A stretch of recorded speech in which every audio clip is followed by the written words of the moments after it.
কিভাবে ধ্বংস হয়েছিল আদ জাতি? এই জাতি ছিল পৃথিবীর বুকে সবচেয়ে শক্তিশালী জাতি। তারা কাউকে পরোয়া করত না। তারা ছিল বিশাল দেহের অধিকারী। তাদের বুদ্ধি, তাদের প্রযুক্তি এতটাই আধুনিক ছিল, তারা উঁচু উঁচু প্রাসাদ নির্মাণ করত। তাদের মধ্যে এতটাই অহংকার ছিল, তারা মনে করত তারাই হলো প্রভু।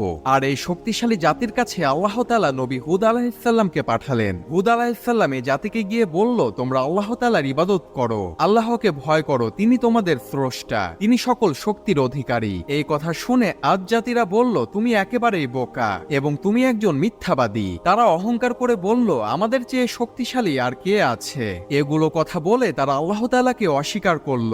সময় চলে আসলো তাদের ধ্বংসের। আল্লাহ তাআলা তাদের নিকট আযাব পাঠালেন। প্রচন্ড ঠান্ডা ঝড়ের বাতাস এ জাতির দিকে ধেয়ে আসলো, যা 7 দিন পর্যন্ত এ বাতাস চলতে থাকলো। আর এই 7 দিনের ঝড়ের বাতাসে এই শক্তিশালী জাতি ধ্বংস হয়ে মরে পড়ে থাকলো।